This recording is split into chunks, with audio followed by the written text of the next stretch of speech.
Bonjour et bienvenue à vous, Marie-Geoffrey Roustide. On les met à toutes les sauces, on parle d'eux tous les jours. On estime qu'ils sont environ 5 millions dans le pays. Et la semaine dernière, Emmanuel Macron disait qu'il voulait les emmerder. Ce sont les non-vaccinés.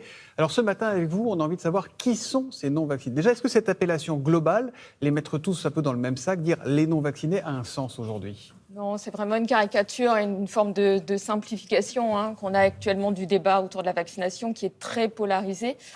Alors, vous avez en fait des personnes qui ne peuvent pas être vaccinées parce qu'il y a encore des personnes qui ont des difficultés à accéder à la vaccination. Ce n'est pas qu'elles ne veulent pas, c'est qu'elles ne Exactement. peuvent pas. Donc, en fait, il y a une étude récente qui a été menée par un collègue de l'INSERM, Jérémy Ward, qui montre que 2/3 sont vraiment des irréductibles qui ne veulent pas.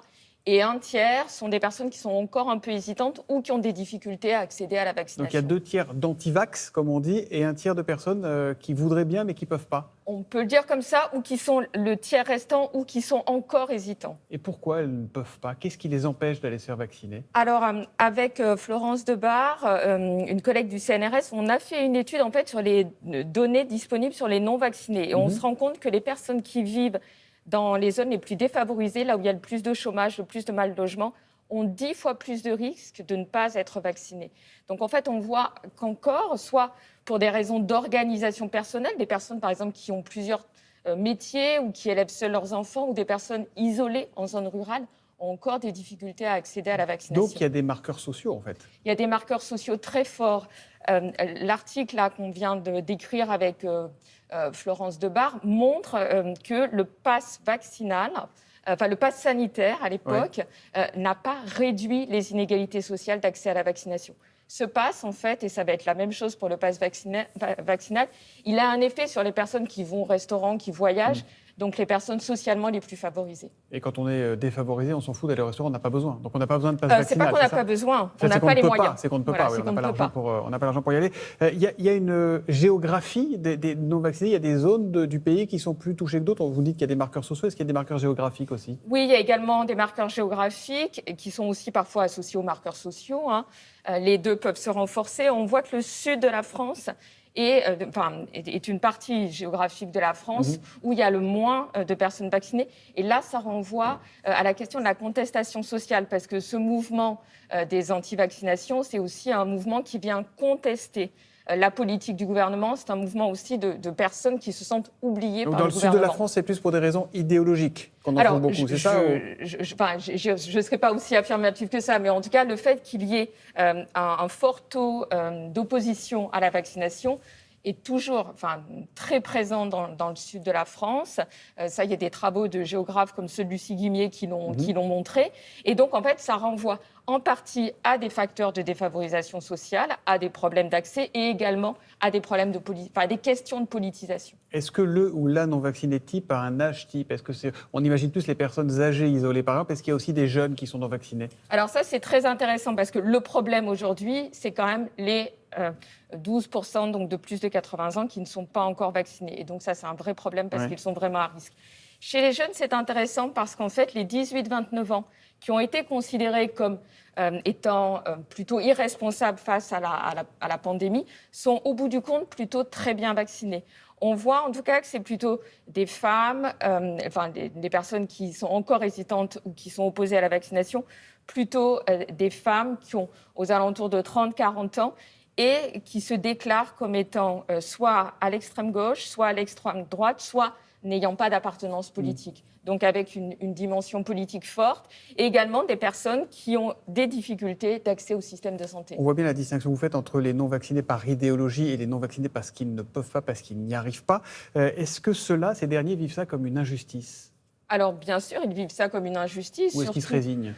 Alors, il peut y avoir des points de vue et des expériences variées, mais il y a effectivement un sentiment d'injustice, en particulier chez ceux qui ont des difficultés à accéder à la vaccination ou qui sont hésitants. Et puis, ce qui est compliqué, c'est effectivement les discours clivants qui existent aujourd'hui du côté du politique, tant vis-à-vis donc, du discours, concernant le discours du président de la République, mais également... En clair, au lieu de dire on va les emmerder, ils préféraient qu'on leur dise on va vous aider, c'est ça ? Alors, ils préféraient qu'on leur dise on va vous aider ou on va vous expliquer quels sont les bénéfices de la vaccination. Parce que le problème qu'on a aujourd'hui, c'est qu'on entend beaucoup d'informations sur des fausses informations autour des risques, par exemple, liés à la vaccination, et très peu d'informations qui pourraient pousser les personnes à se faire vacciner. C'est pas tout à fait vrai, c'est parce qu'on entend beaucoup dire que dans les hôpitaux en ce moment et dans les réas, ce sont des non-vaccinés très majoritairement. Peut-être que le message n'arrive pas jusqu'à ces personnes, mais c'est dit. Vous avez raison, on entend ce type d'informations, mais par contre, les raisons scientifiques autour de la sécurité du vaccin, là, on a beaucoup moins d'informations qui sont diffusées autour de ça. Par contre, sur le fait que l'intérêt collectif à se faire vacciner, c'est-à-dire éviter l'engorgement des hôpitaux ou le fait que de se faire vacciner est important pour les personnes à risque, ça, c'est un discours qu'on entend. Mais on a peu de discours, je trouve, autour de la sécurité des vaccins aujourd'hui. Aujourd'hui, Marie-Geoffroy Roussy, dès qu'il y a un mouvement social, un mouvement de protestation, on lui met un gilet jaune sur le dos. Est-ce qu'il y a un lien entre gilet jaune et non-vaccinés ? Alors, pour une partie des personnes, effectivement, qui se situent dans ce mouvement, il peut y avoir un lien. Ce qui est commun, en fait, c'est ce sentiment, cette forme de contestation sociale qui revient au sentiment d'être abandonné par le gouvernement, le fait de se sentir exclu, d'avoir des discours politiques qui peuvent être effectivement discriminants pour une partie de la population et qui ne prennent pas en compte la souffrance sociale d'une partie des Français. Donc, en ce sens-là, il peut y avoir des points communs avec les Gilets jaunes, mais il y a une diversité beaucoup plus grande dans la population, effectivement, des non-vaccinés. On voit que tout ça est complexe et ne s'accommode pas très bien des raisonnements un peu simplistes qu'on peut entendre ici ou là. Dernière question, ça concerne la question complexe, là encore, de la vaccination des enfants, les 5-11 ans. Beaucoup de parents, qui ont d'ailleurs reçu leurs 3 doses sans sourciller, sans se poser de questions, hésitent pour leurs petits. Pourquoi ? Comment vous l'expliquez, ça ? Alors, c'est intéressant parce qu'en fait, quand on regarde les parents des enfants de 5-11 ans, 2 tiers d'entre eux sont hésitants. Énorme. C'est énorme, effectivement, c'est très important. Sont hésitants à la vaccination. Par contre, quand on regarde les parents des 12-17 ans, là, c'est l'inverse. On a les 3 quarts qui sont favorables à la vaccination. Donc, je pense que là, on a encore un défaut de l'information scientifique. Donc, l'importance de diffuser des informations scientifiques sur les risques et les bénéfices liés à cette vaccination. Et on a également, autour de cette question du Covid, beaucoup de fantasmes autour des vaccins ARN, et je pense qu'on a vraiment besoin de remettre la science au centre du débat. Merci beaucoup, Marie-Geoffroy Roussy, d'être venue nous apporter quelques précisions précieuses qui vont nous permettre de lutter contre certaines idées reçues. Merci à vous. Merci à vous.